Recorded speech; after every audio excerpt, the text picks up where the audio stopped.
there's really 3 points to tonight's kind of series or chat, if you will.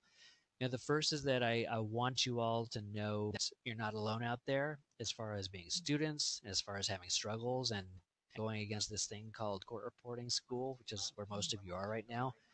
This thing would be that we all have stuff. We all carry baggage. We have obstacles that we have to overcome. And the final thing is that despite as we all may have, we all have to overcome them and succeed. So Cheryl, why don't you introduce yourself? Sure. Well, hi, everybody. Thank you for having me and taking some time out of your evening. So my name is Cheryl Haab. I am a court reporter, deposition reporter in California. I've been reporting for almost 6 years now. I currently serve on the board of directors of the California Deposition Reporters Association. I've been doing that in some capacity since 2012. First as secretary treasurer, then I had a couple district director positions, and most recently as vice president. Now I'm kind of pounding the pavement again, so I am currently the Los Angeles County director. And I'm exclusively freelance. I don't do any court work. And so that's just an overview of what I'm doing right now. And I guess we'll get into some questions and whatnot. Why don't you start by telling us when you started court reporting school, what you thought it was going to be before you signed up? Let's go there. Okay, sure. Well, I was kind of at a point in my life where I wanted to start exploring something a little bit different. I had been bartending and waiting tables for some time. I'm a single parent. At that time, my son was fairly small. I think he was about 4 or 5 years old. And I was looking for something that would allow me to go to school in such a way. I don't have any family here in LA. It's just me. I'm originally from Canada. So I was looking for something that would allow me to go to school and work full time and be able to pick my son up from school and drop him off and whatnot, and still be able to parent effectively. So somebody had suggested court reporting to me, that it might be a good fit for my skill set. I'd always played piano. My grammar and English, command of English was fairly good. So it seemed like a reasonable fit. So I didn't really know anything about court reporting. I actually kind of thought that court reporting, when I heard it, I thought maybe it was somebody who did interviews in a courtroom. I was one of those people that didn't know what it was. So when I started looking into it, somebody had suggested it to me because they had met somebody who was a court reporter who was just thrilled with her job, and she didn't have enough good things to say about it. So I decided to go ahead and check it out. So I found an online program, which was fairly uncommon at that time. I think it was 2006 or 7 when I think it was 2007 when I first started looking into those programs. And I'll be honest, they weren't necessarily very upfront with me about what that was going to entail. At that time, we didn't really use video conferencing capability the way that we do now. So for me, my first few classes were chat boxes, the way that we're chatting here, and our teacher would input cat, sat, hat into a chat box, and we would type it. So it was largely ineffective. So I was not really told that you had to be a big self-starter in order to succeed in court reporting school, especially online. So that was a really big surprise for me. I thought that it was going to be a very targeted course, and I found that a lot of it was really dependent on how disciplined I was. So that was a really big surprise for me. But I was sold the bill of goods that I was going to get through school in 2 years with little debt. It would be easy to get equipment. Speeds would come quickly. And unfortunately, I think we all know that's not necessarily true. So that was the biggest surprise for me. I had thought of it more like a course. So I was very surprised to see how labor intensive it was. So, a lot of students will do the math now in their head to, like, let's say 120, and they do the math and they extrapolate that I've been in school and it's taking me this long to get to this speed. Mm-hmm. And based on that, it would take me this long, which is not what they told me. So once you made that realization, what gears had to change in your head? Or what, I mean, it must have been a very happy moment when you did that math. So what had to change? Well, I started to realize because, like I told you, I'd kind of been sold a bill of goods that I would get out fairly quickly. And of course, that wasn't the case. It took me 3.5 years, not two, which is, I think, fairly respectable for an online showing. But at the same time, um, it felt really, really long having a small child and working full time and and doing that balancing act. So initially, when I had started, I had said to myself that it was going to be a difficult few years, and I just kind of had to soldier through it because obviously the dividends would be worth the effort. Unfortunately, with the mindset that it was only going to take me a couple years to get through, I think I put a lot of stuff on hold. I said, well, it's just going to be two difficult years, and I just need to soldier through those, and everything will be fine. But unfortunately, that really wasn't the case. There was an extra year and a half plus tacked onto that.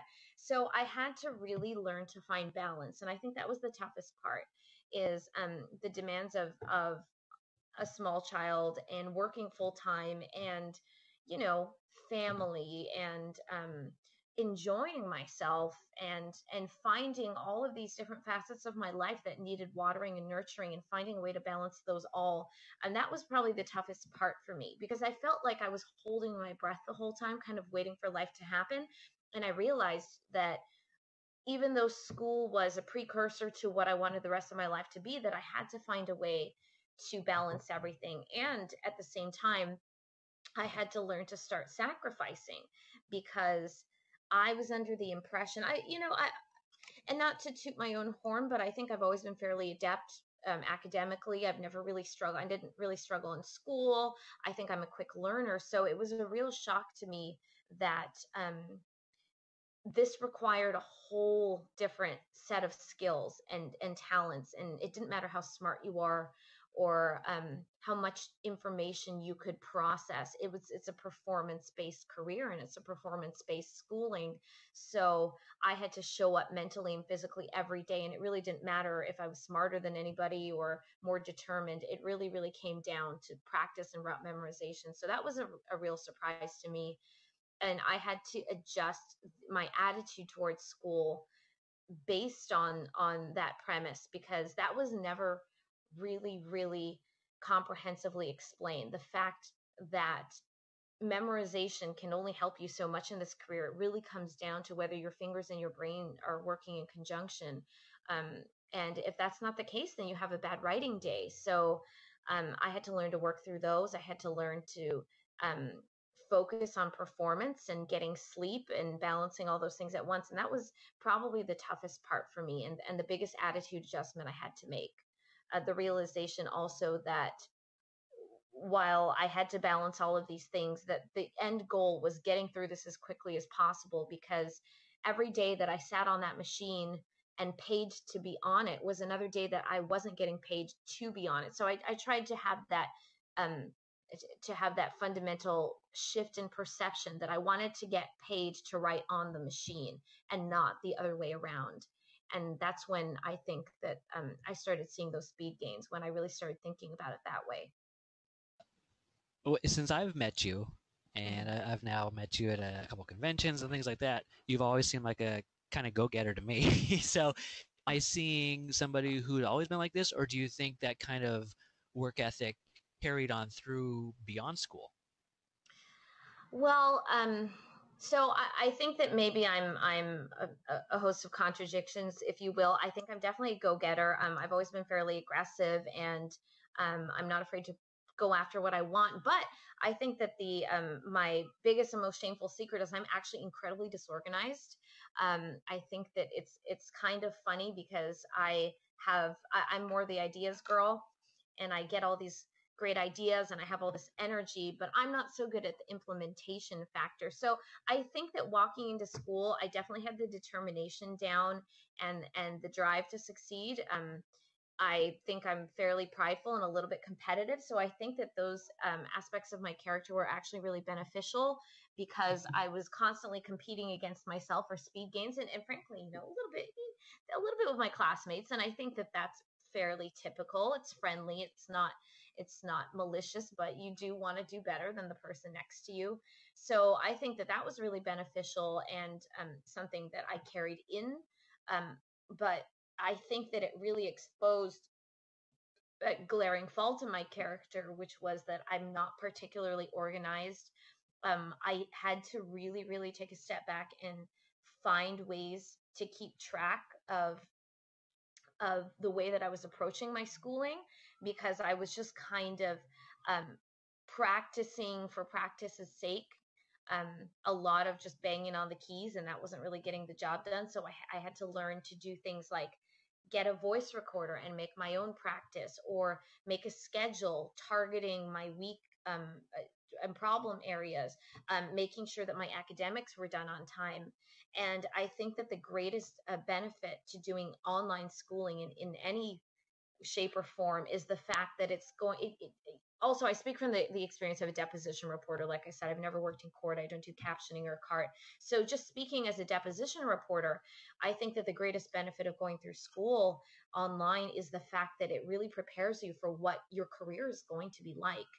It's going to be largely isolating unless you choose to align yourself with other court reporters. You're not going to have a boss. You're going to have to be very, very um, self-starting. You're going to have to make sure that you keep your bills in order, that you pay your taxes, and do all these things on your own with very little guidance at times. You'll have agencies that will pop in and help with suggestions, make sure you get your transcript in on time, or give you guidelines. But for the most part, you're largely working by yourself. So I think that the online school, if you're struggling with that type of education, then please remember, if you're going to be a depo reporter, it's going to be much more of the same, and even more difficult, because now it's not any longer going to be, oh, I missed my test deadline. It's going to be, I didn't turn my transcript in on time, and now my license is in jeopardy. So the stakes become much higher when you walk out of school.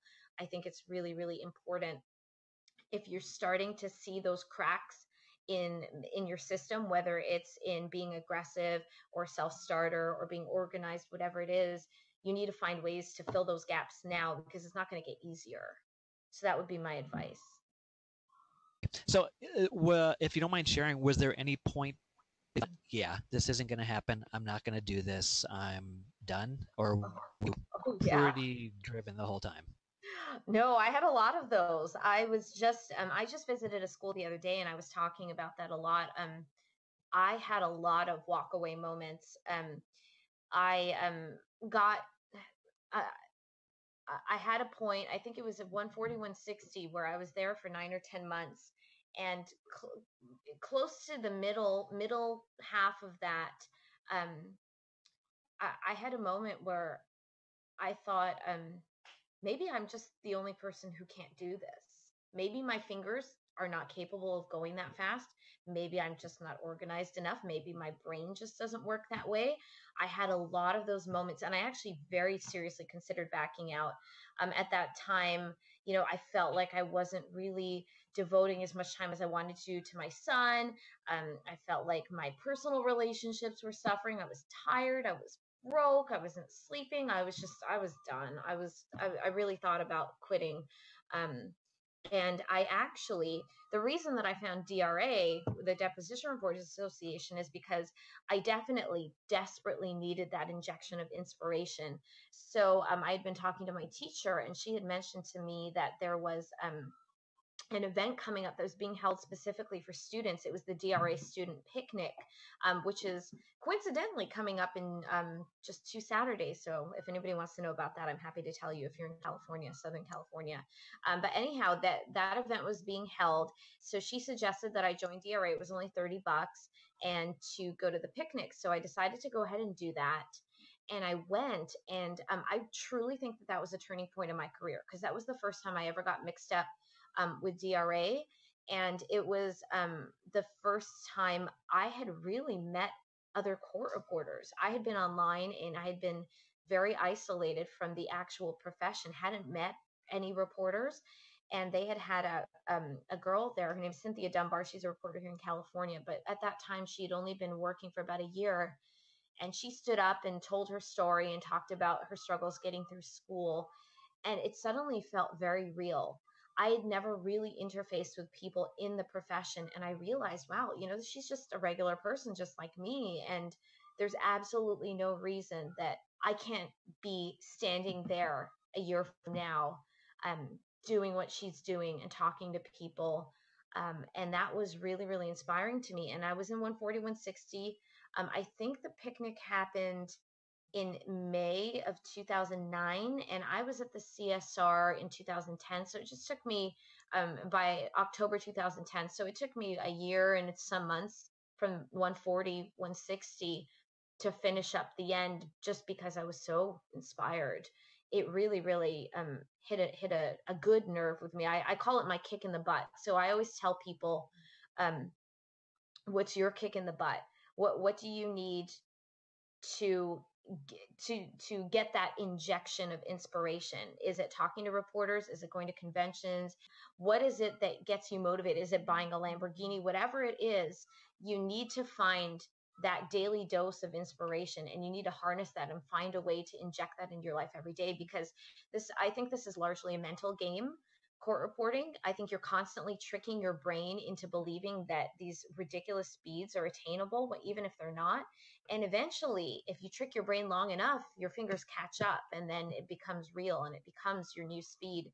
So I truly think that finding those injections of inspiration that allow you to move on to these speeds and to push yourself is vitally important, because this is a very discouraging schooling. When you think about it, you fail almost every single test you take until you're complete. What other school is like that? What other school demands a 96, 97, 98% pass rate on every test? In most schools, that's an A minus, an A plus. Here it's a fail. So we live in this alternate universe where we're never quite good enough. Even when we walk out of school, we're still striving. So what we have to do is constantly challenge ourselves and coddle our brains and get to the point where we're always striving to continually build speed. To this day, I was just remarking, I need to start setting up my machine and practicing, so it doesn't end when you get that license. And I think that's what separates us from all other careers, is just this notion that we constantly, more so even than, I would argue, a doctor or a lawyer, have to constantly be honing our skills. Except maybe a surgeon. I hope that they work on those, but it's definitely an alternate universe and something that takes a lot of getting used to. I don't know if there's any secret to getting out of school. I think it's just practice and hard work. It's kind of like, I was talking to Mark about this earlier. Sometimes people say, oh, how do you stay in shape or stay slim? And you're like, well, I eat well and I exercise. And nobody wants to hear that. Nobody wants to hear that it takes hard work to get results. But that's really the fact. I was going to say, I have a lot of returning students who leave school and then come out because they feel they didn't give it a fair shot the first time around. Yeah. So it sounds like all the things you're saying is you want to give it your all so that you don't have regrets left. Absolutely. I think that's the most important thing. I mean, I know that school isn't for the faint of heart, but you know what? I love my job. My mom's in town this week. I took the whole week off just because I can, because I can spend that week with her, because I can make enough money in a couple days that I can take a week off now. I take my son on a vacation to Bali. I can do things that I never thought I'd be able to do as a single parent on a single income. So you have to look at the big picture and what you're working towards, and how very fortunate you're going to be. This career is so fascinating. I meet amazing people every day. I feel so blessed to have the opportunity to work in this job. It's so special.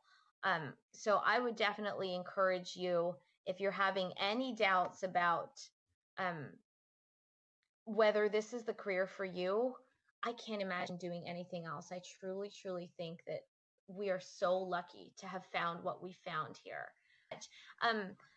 I was where you guys were not too many moons ago, and it's tough. It's really, really tough, but I want you to know that there's no reason with hard work that you can't accomplish becoming a court reporter. It is so doable, and there's so much work. I'm so tired of working. I need you all out here so you can take all these jobs for me, because I'm like so done. I have so many pages to read right now. I'm like, oh my God, I want to see my parents, and I'm just stuck in front of my computer. So come out here and help me. I just put a URL in there. That's our student picnic. It's on May 14th. It's a Saturday. And unfortunately, because we are a nonprofit, we do have a nominal fee to go. It's $5 if you are a DRA member, 15 if you're not, but we can organize something where you can pay your membership and then the extra 5, and then you can be a DRA member too. But super fun, super fun. Favorite event of the year.